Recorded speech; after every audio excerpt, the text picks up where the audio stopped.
Area 51 इंसानों द्वारा बनाई गई एक ऐसी खुफिया जगह जिसका रहस्य आज तक कोई नहीं जानता। एरिया 51 बदनाम है यूएफओ साइटिंग्स के लिए। ऐसा माना जाता है कि एरिया 51 वो खुफिया जगह है जहां पर दूसरी दुनिया से आए जीवों के साथ मिलकर फ्यूचरिस्टिक टेक्नोलॉजी पर काम किया जाता है। वहां पर एलियंस के ऊपर परीक्षण किया जाता है। दुनिया भर में मशहूर एरिया 51 दुनिया की उन खुफिया जगहों में से एक है जहां इंसान तो छोड़ो कोई परिंदा भी पैर नहीं मार सकता। अगर किसी ने एरिया 51 में घुसने की कोशिश की तो उसको शूट करने के साफ साफ ऑर्डर्स मिले हैं। यूएस गवर्नमेंट नहीं चाहती कि एरिया 51 का रहस्य दुनिया के सामने आए, लेकिन सवाल ये है कि सरकार एरिया 51 के रहस्यों को दुनिया से आखिर क्यों छुपा रही है। ऐसा क्या है एरिया 51 के अंदर जिसको इतनी सुरक्षा की जरूरत है कि वहाँ परिंदा भी पैर नहीं मार सकता। क्या वास्तव में एरिया 51 के अंदर एलियंस के ऊपर परीक्षण किया जाता है या असली सच कुछ और है। आप एरिया 51 के इस मैप को देखिए।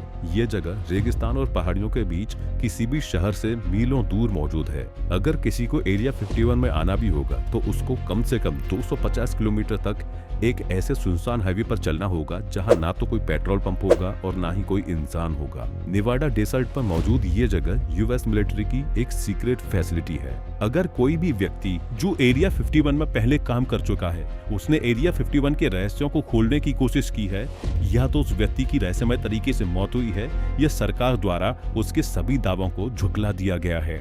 साल 2014 में एक सीनियर साइंटिस्ट बॉयड बुशमैन ने एरिया 51 के रहस्यों को दुनिया के सामने लाने की कोशिश की। उन्होंने बताया कि वो एरिया 51 में एलियंस के साथ मिलकर काम कर चुके हैं। वो anti gravity propulsion system project पर काम कर चुके हैं जिसमें उनका मकसद था एक ऐसा स्पेसक्राफ्ट बनाना जो कि ग्रेविटी के खिलाफ उड़ सके। उन्होंने एलियंस के कुछ फोटोग्राफ्स दिखाए जो एरिया 51 में मौजूद हैं, लेकिन सरकार ने उनके इन सभी दावों को झुठला दिया। लेकिन इसके कुछ ही दिनों बाद बॉयड बुशमैन की एक रहस्यमय तरीके से मौत हो गई। लेकिन सवाल ये है कि बॉयड बुशमैन की बातें आखिर कितनी सच थी। एक व्यक्ति थे बिल यू हाउस। उन्होंने अपनी मौत से पहले दावा किया कि वो एरिया 51 के S4 साइट में एलियन टेक्नोलॉजी पर रिवर्स इंजीनियरिंग का काम कर चुके हैं। उन्होंने बताया कि वो एलियंस के साथ डायरेक्ट कांटेक्ट में थे। उन्होंने बताया कि वो जिस एलियन के साथ काम कर रहे थे उसका नाम जे रोड था, जो एक यूएफओ का पायलट था और इंसानों से टेलीपैथी के जरिए बात किया करता था। लेकिन ऑफिशियल्स के द्वारा बिल यू हाउस के दावों को भी झुठला दिया गया। कुछ इसी तरह का दावा बॉब लेजार भी करते हैं। बॉब लेजार एक फिजिसिस्ट हैं जिन्होंने दावा किया कि वो एरिया 51 के S4 साइट में एलियन टेक्नोलॉजी पर 1989 में रिवर्स इंजीनियरिंग का काम कर चुके हैं। लेकिन बॉब लेजार के इन दावों के बाद उसकी हिस्ट्री को ही बदल दिया गया। जो भी हो, लेकिन एरिया 51 में कुछ तो ऐसा हो रहा है जिसके बारे में सरकार बात नहीं करना चाहती। अमेरिका में अभी तक लोगों ने कई जगहों पर यूएफओज को देखे जाने का दावा किया है और सबसे ज्यादा यूएफओ साइटिंग्स एरिया 51 के आसपास नेवाडा रीजन में होती हैं। वास्तव में हर कोई एरिया 51 के रहस्यों को जानना चाहता है। लोग इस जगह को परग्रही जीवों से जोड़कर देखते हैं। लेकिन क्या हो कि ये सब एक प्रोपोगेंडा हो, एक छलावा हो? क्या हो कि यूएस गवर्नमेंट वास्तव में ये चाहती हो कि आप ये मानते रहो कि एरिया 51 में एलियंस के साथ शोध किया जाता है? क्या हो कि यूएस गवर्नमेंट एलियंस के नकाब के पीछे एरिया 51 के असली मकसद को छुपाना चाहती हो? क्या हो कि ये एलियंस वाला प्रोपोगेंडा खुद अमेरिकन सरकार ने ही फैलाया हो? अभी तक हमने जो जाना वो सिक्के का सिर्फ एक पहलू था। सिक्के के दूसरी साइड में क्या छुपा है वो है असली एरिया 51। पहली चीज तो आप ये समझिए कि क्या वर्ल्ड वॉर 2 से पहले एलियंस या यूएफओज को देखे जाने का जिक्र किया गया था? नहीं ना। 24 जून 1947 को सबसे पहली बार यूएफओज को देखा गया था। इससे पहले यूएफओज को कोई जानता भी नहीं था और इसके बाद यूएफओज को देखे जाने की घटनाएं आम हो गईं। आखिर वर्ल्ड वॉर 2 से पहले एलियंस कहां थे और क्या एलियंस को पूरी पृथ्वी पर सिर्फ अमेरिका ही पसंद है? मैं जो कहना चाह रहा हूं आप वीडियो में आगे समझ जाओगे। हिरोशिमा और नागासाकी पर एटॉमिक बम डालकर अमेरिका ने वर्ल्ड वॉर 2 को तो खत्म कर दिया, लेकिन इससे यूएस और सोवियत यूनियन के बीच तनाव बढ़ गया क्योंकि दोनों की ही आइडियोलॉजी बिल्कुल अलग थी। इस तनाव की वजह से यूएस और सोवियत यूनियन के बीच कोल्ड वॉर शुरू हो गया।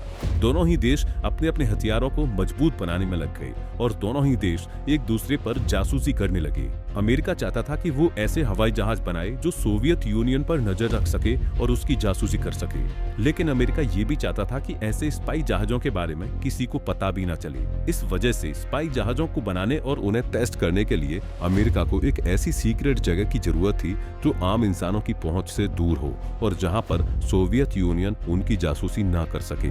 1950 के दशक में ऐसी एक जगह को खोज लिया गया जो नेवाडा के रेगिस्तान में पहाड़ियों के बीच थी। अमेरिका की सीक्रेट एजेंसी CIA ने ऐसे स्पाई प्लेन्स को गुप्त रखने के लिए उसी जगह को चुना जो पहले से ही क्लासिफाइड थी। इस जगह पर अमेरिका पहले से ही अपने न्यूक्लियर हथियारों की टेस्टिंग कर रहा था। उसी के पास में साल 1955 में एरिया 51 को बनाया गया। अमेरिका ने सोवियत यूनियन पर नजर रखने के लिए U-2 स्पाई विमान जैसे कई स्पेसक्राफ्ट्स को बनाया, लेकिन अमेरिकन सीक्रेट एजेंसी CIA के पास एक और चुनौती थी कि वो इन एयरक्राफ्ट्स को बना तो रहे हैं, लेकिन इनकी टेस्टिंग कैसे की जाए, क्योंकि जब वो स्पाई विमान टेस्टिंग के लिए उड़ेंगे तो लोग उनको देखेंगे और उनके मन में सवाल पैदा होंगे कि वो क्या चीज है, तो वो उन्हें क्या जवाब देंगे। इसलिए CIA ने इन चीजों को एलियंस और UFOज से जोड़ दिया। लोग आए दिन UFOज को देखे जाने का दावा करते जा रहे थे और इधर CIA अपने सीक्रेट ऑपरेशंस को परफॉर्म करता जा रहा था। दरअसल अमेरिका का डर था कि कहीं सोवियत यूनियन उन पर कोई एटॉमिक हमला ना कर दे। इस वजह से अमेरिका ऐसे एयरक्राफ्ट को बनाने में लगा था जो हाई एल्टीट्यूड पर तेज रफ्तार से उड़ सकें और वो किसी भी रडार की पकड़ में ना आए और ना ही उन्हें एंटी स्पेसक्राफ्ट मिसाइल से मारा जा सके। यह है अमेरिका का U-2 स्पाई प्लेन, जो कि अमेरिका का सबसे इम्पोर्टेंट जासूसी जहाज था। इस विमान से अमेरिका ने कुछ सालों तक सोवियत यूनियन पर सफलतापूर्वक जासूसी की, लेकिन 1 मई 1960 को सोवियत यूनियन ने अमेरिका के एक U-2 विमान को मिसाइल से मार गिराया। इसके बाद अमेरिका ने U-2 विमान से भी तेज चलने वाले और उससे ज्यादा ऊंचाई पर उड़ने वाले विमान को बनाया, जिसका नाम था लॉकहीड SR-71 ब्लैकबर्ड। अब आप ही बताइए कि दो बड़े देशों के बीच तनाव का माहौल है और इस बात का डर है कि कहीं उन पर एटॉमिक हमला ना हो जाए और एटॉमिक हमले के डर से लोग दहशत में ना आ जाएं। तो ऐसे में अमेरिका अपने नागरिकों को कैसे बता सकता था कि उन्हें एटॉमिक हमले का डर है। इस वजह से वो सोवियत यूनियन पर नजर रखने लगे हैं और स्पाई प्लेन्स को बना रहे हैं, और ऐसा करने से उनकी नेशनल सिक्योरिटी भी खतरे में आ सकती थी। तो क्यों ना एक ऐसे प्रोपोगेंडा को रचा जाए जिस पर लोग आसानी से विश्वास कर लें और उसकी आड़ में अपने मेन मिशन पर काम किया जा सके। इसीलिए जब UFO साइटिंग्स की घटनाएं सामने आती तो CIA ना तो उन घटनाओं को डिनाई करता और ना ही उनको सच बताता। इस वजह से नई नई कॉन्स्पिरेसी थ्योरीज जन्म लेने लगी और एरिया 51 विवादों से घिरता गया। लोग ये मानने लगे कि एरिया 51 में एलियंस का अड्डा है। लोग आज भी एरिया 51 की इन कॉन्स्पिरेसी थ्योरीज पर विश्वास करते हैं। इसीलिए तो मजाक में किए गए एक फेसबुक इवेंट में इतना बड़ा रूप ले लिया। एरिया 51 के रहस्य को जानने के लिए लोग इतने उतावले हैं कि आप इस चीज का अंदाजा इस बात से लगा सकते हो कि एक कॉलेज स्टूडेंट मैटी रॉबर्ट ने मजाक में फेसबुक पर एक इवेंट बनाया जिसका नाम था storm area 51 they can't stop all of us. इस इवेंट में उसने बताया कि हम 20 सितंबर 2019 को रात के 3 बजे एरिया 51 में मिलेंगे और उसके अंदर घुसेंगे। मजाक में उसने एक और बात लिखी कि अगर मिलिट्री वाले हम पर गोलियां चलाएंगे तो हम नारुतो की तरह भागकर उनसे बच निकलेंगे। मजाक में किए इस इवेंट को लोगों ने सीरियसली लिया और देखते ही देखते 20 लाख लोग इस इवेंट में हिस्सा लेने के लिए तैयार हो गए। इस वजह से इवेंट वाले दिन अमेरिका को एरिया 51 में एक्स्ट्रा स्पेशल फोर्सेज को पढ़ाना पड़ा। लेकिन अच्छी बात यह रही कि उस इवेंट में कुछ ही हजार लोग आए जिन्होंने एरिया 51 में घुसने की बजाय बाहर ही शांतिपूर्वक म्यूजिक पार्टी की, और इस पार्टी की थीम थी एलियन स्टॉक। आज भी अमेरिका एरिया 51 में हाईटेक विमानों और हथियारों की टेस्टिंग करता है, तो इतनी सीक्रेट फैसिलिटी में किसी का भी जाना बैन तो होगा ही।